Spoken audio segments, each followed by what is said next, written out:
할렐루야. 이 저녁 예배의 자리로 나오신 성도님들을 환영하고 축복합니다. 말씀을 나누기 전에 함께 이렇게 고백했으면 좋겠습니다. 저를 따라 고백해 보실까요? 말씀이 나를 살립니다.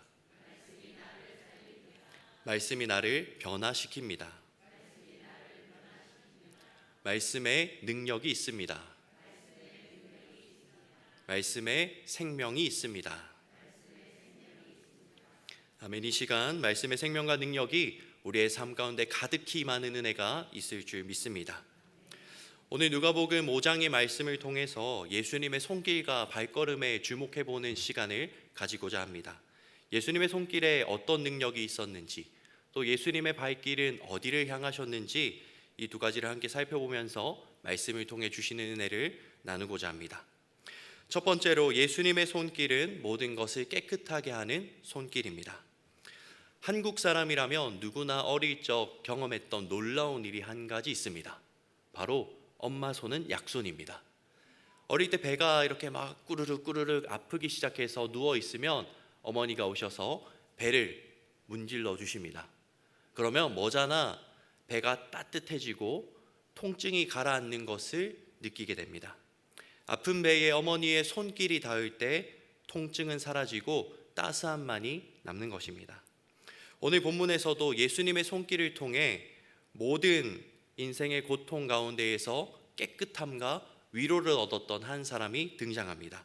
본문 12절 말씀입니다. 12절 말씀 우리 함께 합독하겠습니다. 예수께서 한 동네에 계실 때에 온몸에 나병 들린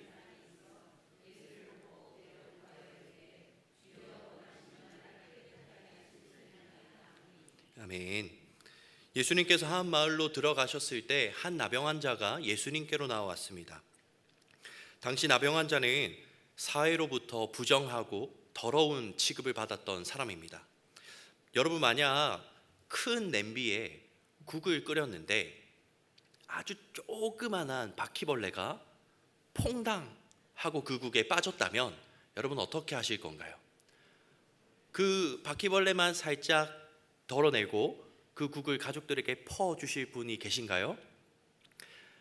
아마 전부 다 그 국이 아깝다 할지라도 냄비채 버리실 것입니다. 아무리 조그만한 바퀴벌레라 할지라도 그 바퀴벌레 때문에 국이 더러워졌기 때문입니다. 당시 나병 환자가 사람들로부터 받았던 취급이 마치 벌레와 같았습니다. 나병 환자의 손이 닿는 모든 것과 나병 환자가 머무는 모든 것은 사람들로부터 더럽고 부정하다라고 여겨졌습니다. 심지어 율법에서 명시하기를 나병 환자와 같은 나무 그늘 아래에서 쉬기만 해도 그 사람도 부정하다라고 여겨져서 정결 예식을 해야 했습니다. 이러한 종교적 사회적 인식 때문에 나병 환자들은 그 어떤 공동체에도 속할 수가 없었습니다. 가족과도 함께 할 수 없었고 신앙 공동체였던 회당에 들어갈 수도 없었고 어울려 살아가는 마을 공동체에도 들어갈 수 없었습니다. 다만 생필품이 필요할 때만 제사장의 허락을 받고 마을로 들어갈 수 있었는데, 마을로 들어온 나병 환자는 딸랑딸랑 종을 울리며 이렇게 외쳐야 했습니다. 나는 부정하다, 나는 부정하다. 사람들이 자신을 피해갈 수 있도록 나는 부정하다 외쳐야 했던 것입니다. 여러분, 이런 세상 가운데 살아가던 나병 환자의 삶이 어떠했을까요? 나는 부정합니다, 나는 더러운 존재입니다 라고 스스로 외쳐야 했던 삶, 또 가족과 신앙 공동체, 또 이웃들로부터 모두 격리되어진 삶, 그 삶이 너무나 외롭고 비참했지 않았을까요? 그런 삶을 살아가고 있던 나병 환자가 오늘 예수님을 만나기 위해 마을로 찾아왔습니다. 그리고 그는 예수님 앞에 엎드린 채 이렇게 간구합니다. 12절 말씀 말미를 보면 원하시면 저를 깨끗하게 하실 수 있나이다. 주님, 당신에게는 저를 깨끗하게 하실 수 있는 능력이 있습니다. 여러분, 나병 환자의 이러한 간구에 믿음이 담겨 있을까요? 없을까요? 예수님을 향한 분명한 믿음이 담겨져 있습니다. 그렇다면 나병 환자가 어떻게 예수님을 향한 이러한 믿음을 가질 수 있었을까요? 바로 이전 장인 누가복음 4장 37절의 말씀입니다. 이에 예수의 소문이 그 근처 사방에 퍼지니라. 예수님께서 공생애를 시작하시면서 갈릴리 온 마을에 예수님에 대한 소문이 퍼져갔습니다. 예수님이라는 분이 병도 고치시고 장애도 고치시고 귀신 들린 사람도 깨끗하게 하신다라는 소문이 마을마다 퍼져가는 것입니다. 그 소문을 들은 나병 환자도 그 마음 가운데 예수님께서 나도 깨끗하게 해주실 수 있으시겠구나라는 믿음이 생겨난 것입니다. 나병 환자는 이러한 믿음을 가지고 예수님께로 나와왔습니다. 그런데 우리가 이 나병 환자의 간구에 한 가지 주목해 볼 점이 있습니다. 나병 환자가 예수님께 간구하기를 자신의 나병을 고쳐달라고 하지 않았습니다. 나병 환자가 뭐라고 간구합니까? 12절 말씀을 다시 한번 보시면 원하시면 저를 깨끗하게 하실 수 있나이다. 나병 환자는 자신을 고쳐달라고 하지 않았습니다. 나병 환자는 깨끗하게 하실 수 있나이다. 깨끗하게 해주시기를 구했습니다. 몸의 질병을 고침받는 것뿐만 아니라 그의 마음과 영혼을 괴롭게 했던 모든 부정함과 더러움으로부터 깨끗하게 해주시기를 간구했던 것입니다. 이 나병 환자의 가장 큰 고통은 육신의 고통이 아니었습니다. 이 나병 환자의 가장 큰 고통은 그의 마음과 영혼에 있던 고통이었습니다. 그는 나병에 걸렸던 순간부터 더럽고 부정한 존재로 취급받으면서 사람들의 멸시와 저주를 받아야 했습니다. 사랑하는 가족으로부터 떠나야 했고 신앙 공동체 또한 그를 위로해 주는 것이 아닌 정죄하며 그에게서 등을 돌렸습니다. 또 이전에 함께 어울리던 이웃들도 그를 외면하고 마을에서 쫓아내었습니다. 마치 더러운 벌레를 쫓아내듯 너는 더럽다, 너는 부정하다 라고 말하면서 마을 밖으로 내동댕이 쳤던 것입니다. 그렇게 나병 환자의 인생에는 점점 어둠이 들이었고 그의 영혼이 병들어가기 시작했습니다. 내 손이 닿기만 해도 또 내 발이 머물기만 해도 모든 것이 더러워진다고, 나는 부정하다고, 나는 더럽다고 스스로의 영혼을 갉아먹기 시작한 것입니다. 나병 환자는 이러한 영혼의 고통 가운데서 예수님께 나와 깨끗함을 구했습니다. 주님, 모두가 나를 더럽고 부정하다라고 합니다. 주님, 나를 깨끗하게 해주십시오. 이러한 나병 환자의 간구를 들으신 예수님께서 어떻게 하십니까? 본문 13절의 말씀입니다. 함께 합독하시겠습니다. 예수께서 손을 내밀어 그에게 대시며 이르시되 내가 원하노니 깨끗함을 받으라 하신대 나병이 곧 떠나니라. 아멘. 이 말씀의 평행 본문인 마가복음 1장 41절의 말씀을 보면 누가복음에는 없는 한 구절의 말씀이 추가로 기록되어져 있습니다. 예수께서 불쌍히 여기사 손을 내밀어 그에게 대시며 이르시되 내가 원하노니 깨끗함을 받으라 하시니. 아멘. 누가복음에는 기록되어 있지 않지만 마가복음에서는 예수님께서 그를 불쌍히 여기셨다라고 합니다. 여기서 불쌍히 여기셨다라는 말은 아이고 내 처지가 딱하구나 라는 정도의 동정이 아닙니다. 여기서 불쌍히 여기셨다라는 말의 원어적인 의미는 창자가 끊어질 듯한입니다. 예수님께서 나병 환자가 지금껏 겪어왔던 그 마음과 영혼의 고통을 다 아시고선 창자가 끊어질 듯한 고통, 애가 끓는 듯한 고통을 느끼셨다라는 것입니다. 그리고 그 애 끓는 마음으로 어떻게 하십니까? 그에게 손을 내밀어 그의 몸에 손을 대시며 말씀하십니다. 내가 원하노니 깨끗함을 받으라. 여러분, 예수님께서는 말씀만으로도 충분히 나병을 고치실 수 있습니다. 그런데 왜 예수님께서 그 부정한 나병 환자의 몸에 손을 직접 대셨을까요?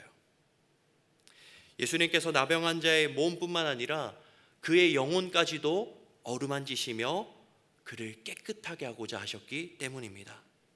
모두가 더럽고 부정하다 여기며 그 누구도 손 내밀지 않았던 그 인생에 예수님께서 손을 내미셔서 그 모든 영혼의 고통과 마음의 외로움과 괴로움을 어루만져 주시는 것입니다. 또한 그의 영혼을 어루만지시며 모든 부정함과 어그러진 것들로부터 깨끗하게 하시는 것입니다. 사랑받는 성도 여러분, 이처럼 예수님의 손길은 모든 것을 깨끗하게 하는 손길입니다. 우리의 몸과 마음과 영혼에도 그 예수님의 손길이 닿을 때 회복이 일어나고 모든 것이 깨끗함을 얻게 되는 줄 믿습니다. 이는 마치 어둠 가운데 빛이 비추이는 것과 같습니다. 여러분, 아무리 짙은 어둠이 드리워져 있다 해도 빛이 비추이면 모든 어둠은 사라지게 되어 있습니다. 예수님께서는 이 땅에 빛으로 오셨습니다. 그렇기에 나병한 자의 인생에 드리워진 그 어둠이 아무리 짙다 할지라도 빛 대신 예수님의 손길이 그 영혼 가운데 닿을 때 어떤 일이 일어납니까? 모든 어둠이 사라지는 것입니다. 여러분, 오늘 우리의 인생 가운데도 육신의 질병과 마음의 고통 또는 나를 자유하지 못하게 하는 영혼의 문제들이 있진 않습니까? 삶의 문제가 가져다 주는 근심과 염려, 또 불안과 두려움, 또는 죄의 문제로 인한 부끄러움과 수치, 괴로움과 자책의 마음들이 있진 않습니까? 이러한 고통과 문제들이 우리의 삶의 어둠으로 드리워질 때 우리 또한 나병한 자와 같이 예수님께 나아가 이렇게 믿음으로 고백하기 원합니다. 주님께서 저를 깨끗하게 하실 수 있으십니다. 나를 얽매는 죄의 문제로부터, 또 나를 고통스럽게 하는 모든 질병으로부터 예수님이시라면 저를 깨끗하게 하실 수 있으십니다. 그렇게 우리가 고백하며 예수님께 나아갈 때 예수님은 그런 우리에게 손을 내미셔서 우리의 몸과 마음과 영혼을 어루만지시고 깨끗하게 해주십니다. 여러분, 기억하십시오. 빛 대신 예수님의 손길이 닿을 때 모든 어둠은 사라집니다. 바라기는 우리의 가장 좋은 치료자가 되시는 예수님께로 나아가 모든 어둠과 부정함으로부터 깨끗함을 누리는 저와 여러분 되길 축복합니다. 두 번째로 예수님의 발길은 늘 한적한 곳 기도의 자리로 향했습니다. 예수님께서 이 나병한 자를 깨끗하게 하신 후에 나병한 자에게 한 가지를 당부하셨습니다. 바로 마을로 가서 그 누구에게도 알리지 말고 다만 제사장에게 자신이 깨끗해진 것만을 보이라 라고 하신 것입니다. 그런데 나병한 자가 자신이 깨끗해졌다라는 그 기쁜 소식을 얼마나 말하고 싶었겠습니까? 나병한 자는 만나는 사람마다 예수님께서 자신을 깨끗하게 해주셨다고 널리 말하기 시작했습니다. 그러자 소문은 입에서 입으로 전해졌고 많은 병자들이 예수님께로 몰려왔습니다. 본문 15절 말씀입니다. 우리 함께 합독하겠습니다. 시작.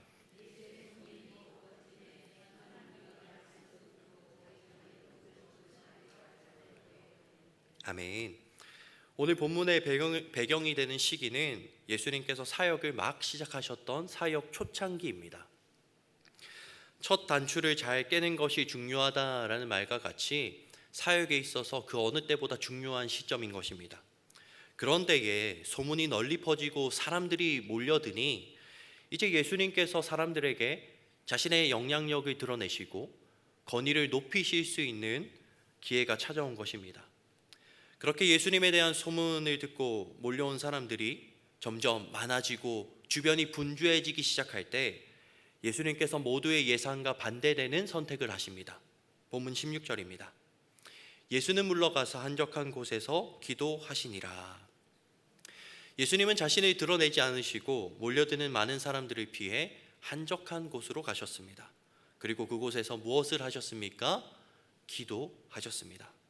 당장 눈앞에 보이는 상황과 환경이 좋은 기회처럼 보인다 할지라도 거기서 한 발짝 물러나 한적한 곳 기도의 자리로 나아가신 것입니다. 그렇다면 예수님께서는 왜 이 좋은 기회를 뒤로 하신 채 한적한 곳 기도의 자리로 가신 것일까요? 우리가 말씀을 들여다보면 예수님의 삶을 볼 수 있습니다. 그 예수님의 삶을 볼 때 예수님께서는 상황과 형편이 아닌 이것을 따라 늘 행하셨음을 발견하게 됩니다. 예수님은 이것에 따라 자신의 사역의 방향과 속도를 결정하셨고 이것에 자신의 삶을 맡긴 채 행하셨습니다. 그렇다면 예수님의 모든 방향과 속도를 결정했던 이것은 무엇일까요? 바로 하나님의 뜻입니다. 하나님의 뜻이 예수님의 모든 방향과 속도가 되었기에 예수님은 사람들에게서 잠시 물러나 한적한 곳에 가셔서 기도로 하나님의 뜻을 구하셨던 것입니다. 이러한 예수님의 모습은 마치 바람을 따라 항해하는 돛담배와도 같습니다. 불어오는 바람에 따라 돛담배의 방향과 속도가 결정되어지듯이 예수님께서도 기도의 자리에서 자신의 돛을 올리시고 하나님의 뜻에 자신이 나아갈 방향과 속도를 맡기시는 것입니다. 하나님의 뜻이 나의 뜻이 되게끔 기도하셨던 것입니다. 이처럼 예수님의 삶과 사역의 중심에는 한적한 곳 기도의 자리가 있었고 예수님의 발걸음은 늘 그곳을 향했습니다. 마태복음 26장 36절의 말씀을 보면 예수님께서 인생에서 가장 절박하고 괴로웠던 순간에도 그 걸음을 기도의 자리로 옮기셨음을 발견할 수 있습니다. 이에 예수께서 제자들과 함께 겟세마네라 하는 곳에 이르러 제자들에게 이르시되 내가 저기 가서 기도할 동안에 너희는 여기 앉아 있으라 하시고, 예수님께서 십자가를 지시기 전날 밤 예수님은 감람산에 있는 겟세마네 동산에 가셔서 따로 기도하셨습니다. 한적한 곳에서 하나님의 뜻을 구하고자 하셨던 것입니다. 예수님께서 어떻게 기도하셨습니까? 마태복음 26장 39절입니다. 조금 나아가서 얼굴을 땅에 대시고 엎드려 기도하여 이르시되 내 아버지여 만일 할만하시거든 이 잔을 내게서 지나가게 하옵소서. 그러나 나의 원대로 마시옵고 아버지의 원대로 하옵소서 하시고. 아멘. 나의 원대로 마시옵고 아버지의 원대로 하옵소서. 나의 뜻이 아닌 하나님의 뜻이 이루어지길 기도하셨습니다. 다른 말로 하나님의 뜻이 나의 뜻이 되길 구하셨던 것입니다. 이처럼 예수님은 늘 기도의 자리로 나아가 하나님의 뜻에 자신의 삶을 맡기셨습니다. 그렇게 하나님의 뜻에 자신의 삶을 맡기셨기에 예수님은 흔들림 없이 하나님의 뜻을 쫓아 이 땅에서 모든 사역을 이루어 가셨습니다. 여러분, 올 한 해 하나님의 뜻대로 살아가길 원하십니까? 또 흔들림 없는 견고한 믿음의 삶을 살아가길 원하십니까? 그렇다면 우리의 삶의 중심에 한적한 곳, 기도의 자리가 있어야 할 줄 믿습니다. 분주한 일상과 세상으로부터 한 발짝 물러나서 하나님께만 집중할 수 있는 곳, 또 하나님의 뜻에만 집중할 수 있는 곳, 그 기도의 자리가 우리의 삶의 중심에 있을 때 하나님의 뜻이 나의 뜻이 되어지고 하나님의 뜻을 따라 우리의 인생의 방향과 속도가 결정되어질 것입니다. 하나님께서 이스라엘 백성들을 출애굽시키시며 그들을 광야에서 훈련시키실 때 모세에게 항상 이것을 만들라고 명령하셨습니다. 출애굽기 33장 7절 말씀 우리 함께 합독하겠습니다. 모세가 항상 장막을 치하여 진 밖에 쳐서 진과 멀리 떠나게 하고 해막이라 이름하니 여호와를 앙모하는 자는 다 진 바깥 해막으로 나아가며. 아멘. 모세가 항상 장막을 치하여 진 밖 멀리 쳐서 그 장막의 이름을 이렇게 정했습니다. 그 이름이 무엇입니까? 회막입니다. 그리고 그 회막에 출입하는 사람들이 누구였느냐? 여호와를 앙모하는 자들이 그곳을 출입했다라고 합니다. 여호와를 앙모하는 자, 다른 말로 하나님의 뜻을 구하는 사람들이 그 회막에 출입하며 하나님의 뜻을 구하며 기도했던 것입니다.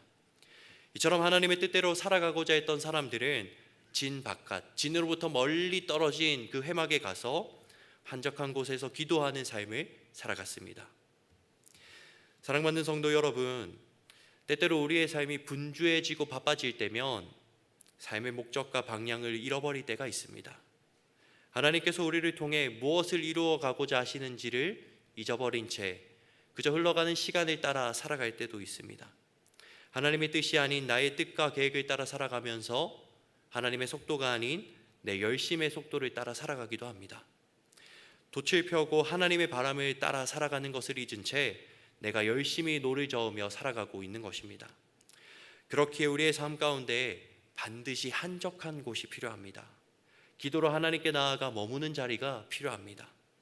그렇다면 여러분, 나의 삶에 있어 한적한 곳은 어디입니까?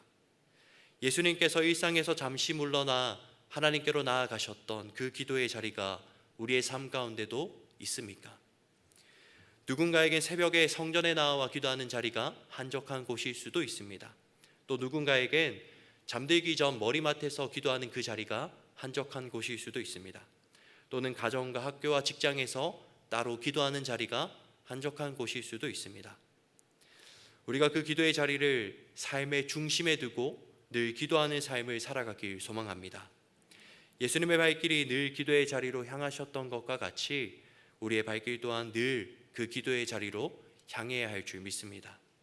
그래서 바라기는 그 기도의 자리에서 하나님의 뜻이 나의 뜻이 되어지고 하나님의 뜻을 따라 우리의 인생의 방향과 속도가 결정되어지는 저와 여러분의 삶이 되길 축복합니다. 말씀을 맺습니다. 올 한 해 예수님께 나아가 우리의 몸과 마음과 영혼이 깨끗함을 얻는 한 해가 되길 축복합니다. 예수님께로 나아갈 때 우리의 몸과 마음과 영혼을 예수님께서 어루만져 주시고 깨끗하게 하실 것입니다. 나아가 올 한 해 늘 기도의 자리로 발걸음을 옮기셨던 예수님과 같이 우리의 삶 또한 더욱 기도의 자리로 나아가는 삶이 되길 원합니다. 기도의 자리에서 하나님의 뜻에 우리의 삶을 맡기고 하나님의 뜻대로 살아가는 저와 여러분의 삶이 되길 축복합니다. 기도하겠습니다. 우리의 가장 좋은 치료자 되시는 예수님, 주님의 손이 닿을 때 모든 어둠은 물러가고 모든 더러운 것들로부터 깨끗함을 잊게 될 줄 믿습니다. 이 시간 우리의 몸과 마음과 영혼을 주님 어루만져 주시옵소서. 모든 어둠과 고통으로부터 깨끗하게 하시며 자유케 하여 주시옵소서. 주님, 우리의 삶이 더욱 주님만을 닮아가는 삶이 되길 원합니다. 늘 기도의 자리로 나아가 하나님의 뜻을 구하며 그 뜻에 순종하신 것과 같이 우리의 삶 또한 늘 기도의 자리로 나아가 하나님의 뜻대로 살아가는 삶이 되게 하여 주시옵소서. 기도의 자리에서 하나님의 뜻을 따라 삶의 방향과 속도를 정하게 하시고 하나님의 뜻이 나의 뜻이 되는 믿음의 삶 살아가게 하여 주시옵소서. 예수님의 이름으로 기도드립니다. 아멘.